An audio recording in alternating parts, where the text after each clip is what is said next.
forgot to record it. Hey guys. Starting over. Wait. You know what's interesting when I think I've told you this, when I think about my parents and even my grandparents, when they were my age, okay, and I'm in my 40s, they look so much older. And that now, when we see celebrities in their 40s and even in their 50s, they don't look, it's like as soon as you turn 40, it was like as if your life was kind of over. And there are other examples of people who didn't follow that train of thought. Betty Davis is one of them. She worked up until she died. But Elvis, he was someone who was very insecure about his age and how his fans would perceive him. And I would imagine that has a lot to do with the fact that he was a sex symbol. He was a heartthrob. And I would think that would have to mess with your mind when you have all this talent, but yet you're still judged by the way you look. And I think people don't realize that men still suffer from that as well. And Elvis surely did. Yeah, that image, he felt like he always needed to live up to that image that people had of him. And that definitely, those ending years of his life did not fit what a lot of people, the tabloids and everything, they were going at it and being really horrible. And I'm sure there's probably fans who were like, wow, what happened? You know what I mean? Yeah. So that was probably, and you're right, he was really insecure about that. So I'm sure that wasn't easy at all for him. But still, he didn't have much of a hard time getting with the ladies. No, that's my point. Like, he's still out here, like, women still want to have his babies, and he doesn't look like a 20-year-old. Like, it doesn't matter. He still was Elvis. Now, do you think that Elvis was depressed that last year of his life? I don't think he was like, I hate talking. I don't know how he was feeling, obviously, because I'm not him, but I don't think that he purposely tried to like let himself go in a way where he wanted to die. You know what I mean? I don't think that he was like chronically depressed where he just gave up and wanted to die. Yeah. I don't think that was, from listening to Ginger and her book and just the things that he did in just that last year alone. I don't think that he had Lisa. I don't think, because as a parent, that's the first thing. You can't leave your kid. I don't believe that he was depressed. I think he was like everyone else. You have your moments. I definitely sometimes think, I wish I had the body that I did 10 years ago, but not the mind, because you do, as you get older, your perception changes, your mind changes, you see things differently. And I think he was comfortable with where he was intellectually in his life and emotionally in a lot of ways. But, I'm sure it had to bother him a little bit getting older and how he looked on stage and things like that. Yeah, I agree. Yeah, because didn't he was really upset when he turned 40. Yeah, I was too. So was I. Anyway, yeah. Yeah, I don't think he was. You look in those pictures, like you mentioned, in Hawaii with Ginger, he definitely does not look like an obese person. No. Oh my gosh, no. That's always my first resource when people are like, Elvis was a morbidly obese. I'm like, girl, look at the pictures of him in Hawaii. Does he look? Read Destined to Die Young. Let me just plug it. Sally. Yeah, plug it. Destined to Die Young by Sally Hoedel. Hold on, I have it. Let me get it. Mine's back there, but guys, my opinion, you take it with a grain of salt, but honestly, Sally's book is my favorite Elvis book that I've ever read. Really? Out of all the books? Out of all the books. Oh, wow. My favorite. So this is the book, Destined to Die Young by Sally Hoedel. And as you can see, I have notes and tabs. And mine's marked. Every time I go on this, my dogs were doing this last night. They get on the bed and they know they're not supposed to, but they're like, it's like they know. Oh, Mom's not going to say anything. Oh, Lord have mercy. Hi, Bob. How's it going? So Hugh says, I'm sure he had bouts of depression for various reasons. He was clearly troubled and on a treadmill that was never ending. Oh, I like that analogy. Yeah, that's true. Mm-hmm. I also think, like, wasn't he really excited about that tour? That he was. That's really what Ginger said. Ginger said that he was very excited about the tour, and he felt like he had been off for too long, and he was ready to get back out there and do all the things. Who was the Elvis you knew in those last days and months? Willie, I mean, Elvis was looking forward to so many things. He wanted to do more films, more music, wanted to get married, wanted to have children. And I wrote in my book about how he would oversalt his food, and at times he would appear more puffy or bloated, if you want to call it that, on camera. But he was never fat. I used to get aggravated when people would say he was fat. You know, I thought he was a handsome man. He wasn't 20 anymore. And some people, that was hard to, you know. We know that performing was when Elvis was at, like, his happiest on stage. So I think that if he was excited for a tour, that says a lot about where he was at that point in his life as well. Being excited about getting married, being excited about going back to work, those kind of things. Ghosty has a good point. There was no precedent for a 40-year-old rock star. He was breaking new ground there too. That's an interesting point, because Elvis was someone who broke the grounds for other entertainers. He was always evolving. And I think he probably would have been one of the ones as a middle-aged man to still be a rising star. He would have just evolved in a different way. Yeah, I mean, he showed no sign of slowing down in terms of popularity when he died. So I can only imagine what it would have been like as he kept going forward. Jenny says that she's halfway through Child Bride. Dun, dun, dun. Okay. I still have to talk to Anastasia about it. We have to have a little conversation. I think Anastasia is not a fan of it. No. No. Yeah, she doesn't. She's not. I'm going to speak for her, which is fine, but that's even more reason why I want to talk to her, because there's not a lot of people. I mean, the book is 20-something years old. I love hearing people have opposing views to me, not because I want to change their mind, but I like to just understand, because maybe they'll pick up on something that I missed. Sure. I think you can always find out, you can learn more, I think, from the people that disagree with you than you can with the people that agree with you. I agree. I always say that too in my episodes, that if you disagree or if you have a different opinion, comment and tell me, as long as you're being respectful and nice. Like, I'd love to have a conversation with you. Yeah. Yeah. I love to hear people talk about why they feel the way they feel or believe why they believe. To me, that's what's interesting. I love that. Yeah. Anastasia says, yes, we do. Hi, Ludane. Hi, Terry. Doug says, I think hitting 40 was a huge deal for Elvis from what I've read, and it triggered a midlife crisis of sorts. I think he was learning how to get through it and was starting to see a new direction. Yeah, I agree. Everyone has to learn how to cope with it in some way, obviously, you know? Yeah. I'm going to be that person. Like, I hate getting older. I hate it. And so I'm going to be depressed when I turn. Really? But what is the alternative to getting older? Dying. So you got me there. You have a point. This is why Jamie is my mom. Like, Jamie's my mom. She just turns that right around. Oh, yes. But it is true. That is the way that I have to. And my window is open, you guys. So I apologize, but it's hot here in Alaska.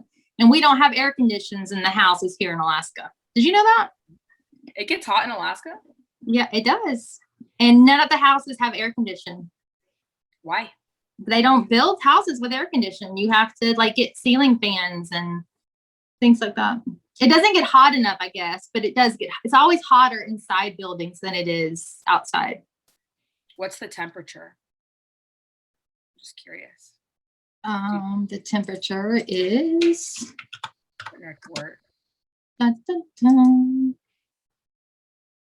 weather. It is right now, it's 45 degrees. Fahrenheit? Yeah. No. Yeah, it's 45 degrees. So you think that is getting warmer for us because we don't have humidity. It's a dry cold. Okay. Got it. Yeah. I respect that. Yeah. Jenny says that she has some new opinions on things after reading the book Child Bride. Hi, Bob. I don't know if I said hi to you. Sherry says, readers must remember, though, it is her theory and she did a great job of presenting evidence for her thesis. However, it has not been proven that Elvis actually did die from that set of circumstances. That is from Sherry Lacker. Destined to Die Young, related to.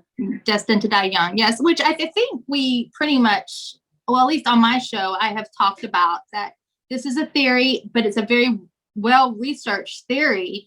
And for me, I appreciate this book because it brings Elvis back to a human being, a man with flaws and who hurts and bleeds. And it's not a book about putting him down and, I really like that book. Not even I didn't come away from reading that book saying, oh, so that's how Elvis died. I came away from that book reading or understanding that Elvis was very sick in a lot of ways that a lot of people don't understand or don't really care to understand. Whether he died from those things, that is still a theory, but I understood that he is very sick. And like you said, I loved how Sally wrote it from a perspective, like a professional, like journalism, like writer perspective, but also she's a fan. So she cares about how he comes across and pushing out that human image. And I loved it. And I didn't come away from it from that standpoint where I'm like understanding how he died better, but I liked how she went in with like the genetic things and like talked about the family history and just Elvis's different ailments that I don't know. It's really good. And I think every person should read it, even if you're not an Elvis fan, just to understand. Oh, I think I want to comment on. He said, we've heard every other theory. So to me, this was very relevant. And I agree 100% on that because there are so many other theories that are ludicrous. There's some out there theories that people seem to gravitate to and want to sing it as gospel. And so it's very telling how this book is not really getting that same type of praise in a way. It's like almost like people seem sometimes to like the doom and gloom. Oh my gosh. I could talk about that forever. People want to know the tea. The tea. Yeah. It's sad. It is sad because Elvis deserves better than that, in my opinion. I don't think I would have liked the book so much had it not been researched. And I think that's what people need to, if you go into it, understanding that this is not, as she states it's a theory. And this is why she has this theory. If you go into it reading it like that, you should be able to do your own research and piece it all together yourself. Right. And that's the thing. Don't listen to one person or read one book and, do your own research on everything, not just in the Elvis world. Someone commented, we've heard many, many other theories throughout the years. And I just think I appreciate this book because it is such a logical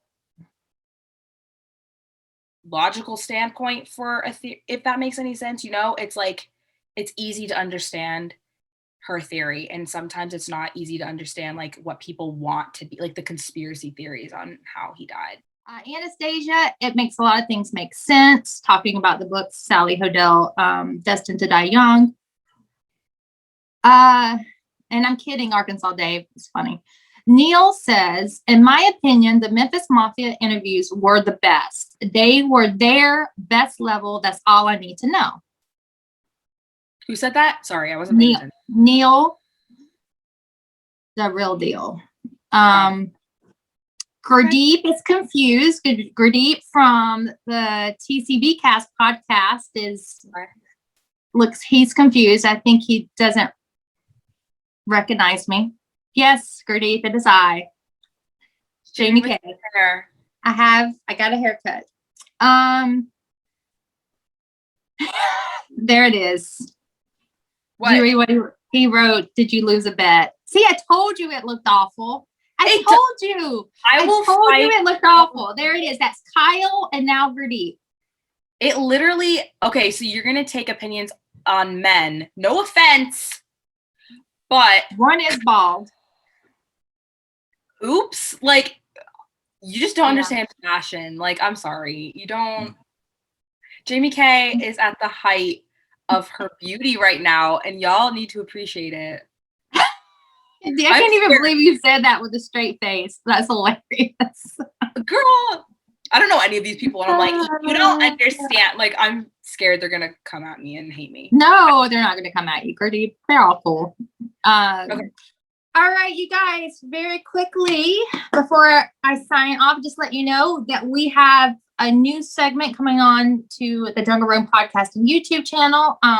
We have True Crime Tuesdays. So not every Tuesday, but it is my goal to do it every Tuesday. But we'll have a new episode on the podcast and the YouTube channel. And this Tuesday, May 4th, you'll get to see the premiere of Selena. And we talk about what happened the day that she died. And also on the podcast, I'll have Olivia with me, and we'll go into a lot more detail than the video. So hope you guys check that out. We'll also are getting ready to have our podcast start back up again. We've got some really great episodes on. And then also here, we're growing this YouTube channel. So if you have not subscribed to this YouTube channel, please do. Please, please, please. And I think that's about it. And you and I are working on a project of sorts that people will be able to see here in a couple of weeks. I can't wait to unveil that. But we got a lot of cool things happening here in the Jungle Room studio. And I promise the next live I do, I will make sure to come wig free, and I will brush my hair. That's my vow to you. I like the wig. I don't know about y'all. Thank you. Oh, Sophia, thank you so much for being here. You are awesome. No, Bob, I am working tomorrow, so I will not be on. But you guys have fun. Hi, Tiffy. All right, you guys, if I did not say hi to you, I'm sorry. I tried to say hi to everyone. I hope everyone has a great weekend. Thank you so much to my special guest, Mary. Mary, before you leave, tell everyone where they can find your podcast and all your shows. Okay, so I am mainly on Instagram. You can find me at myboy_. And I also have a YouTube channel called Mary Patricia. And I usually upload on there every weekend. Let's Talk Elvis episodes. They're also posted on my Instagram. So if you want to check those out, they're on my IGTV. And then me and my best friend, Maggie, she lives in the United Kingdom. We have a podcast called the Elvis Right Now Podcast. And you can find that on anywhere you listen to podcasts, any major platform for podcasts. All right. All right, you guys. And you can find all our videos and our podcast episodes on jungleroompodcast.com. But again, before you leave YouTube tonight, if you have not subscribed to my YouTube channel, make sure you do. It's free. Also subscribe to Mary's YouTube channel. Why not? You're doing it anyway. So, all right, you guys. I am Jaime Kay with the Jungle Room Podcast and YouTube channel. Until next time.